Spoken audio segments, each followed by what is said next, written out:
Garcia here with the Corporate Diary, and I want to speak to you today about 2016 versus 2017, how to prepare and how to reflect on this past year for you to be able to set new goals for 2017 and the different exercises or rituals that I have for preparing for a new year and reflecting on the past.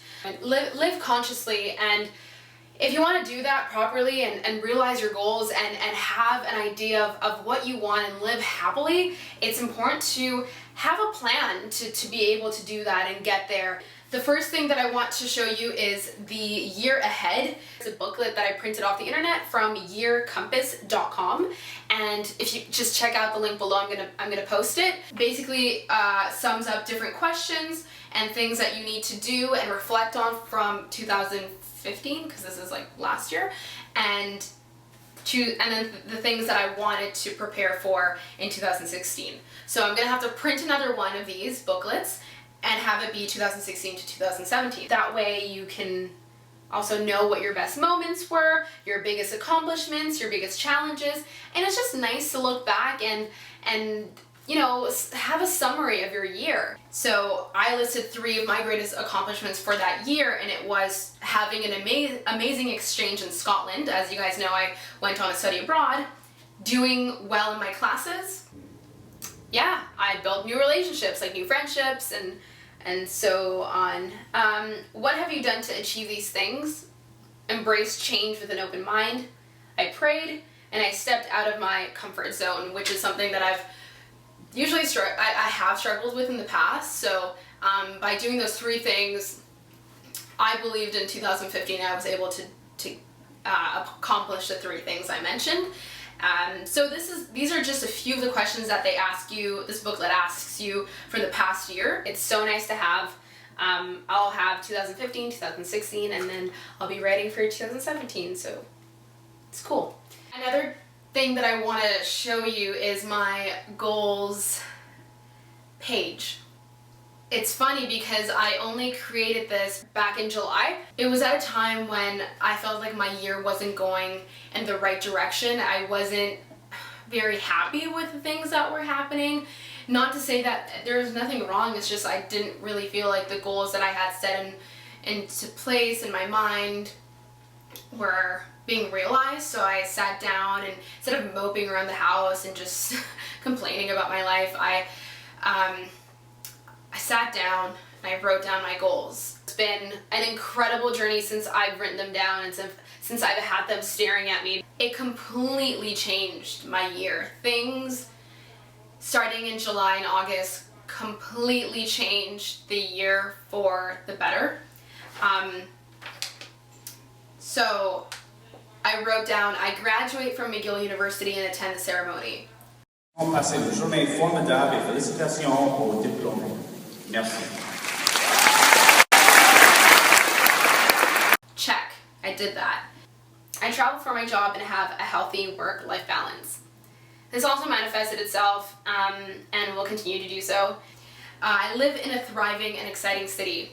I moved to Vancouver and had that experience. I was also able to travel a lot through that experience and that job that I was at, because I was in Vancouver. So no, I didn't travel for my job specifically, but I traveled to LA and saw a friend that I never thought that I would be able to see in LA.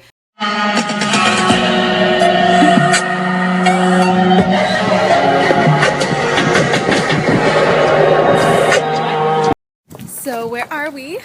Beverly Hills. I went to New York and saw friends there, got to party there for Christmas. And also went to Toronto and saw another friend. So it's crazy to think that by me writing, I live a thriving and exciting in a thriving and exciting city. Did happen when I just didn't think that. It's not that I didn't think that it would. I'm just glad that it got realized. I have a beautiful apartment. So this happened in a way that I didn't think would happen.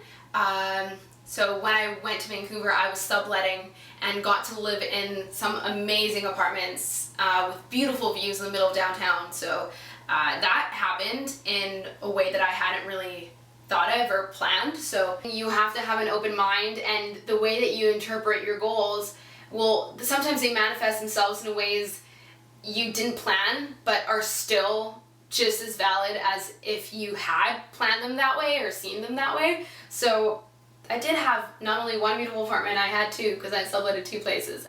I inspire young people everywhere through my YouTube and website. I see this as something that is happening.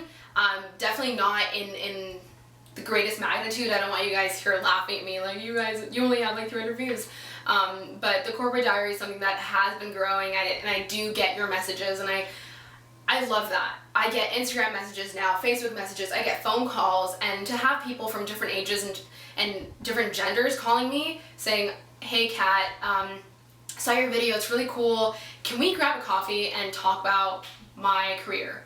That is insane to me, because that's why I do these videos. That's why I'm here, and I want to feel useful. I want to feel like my videos are being watched. This goal has been realized, and it's continuing to be realized, and I thank you for that. You made this happen, so you're making this happen. Thank you. Thank you so much.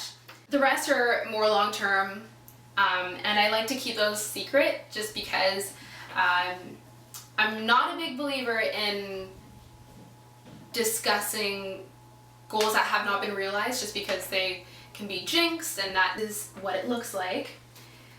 The final thing I want to show you guys is my vision board. A vision board is where you take pictures of the things that you want, whether you want them to be material goods that you want to own or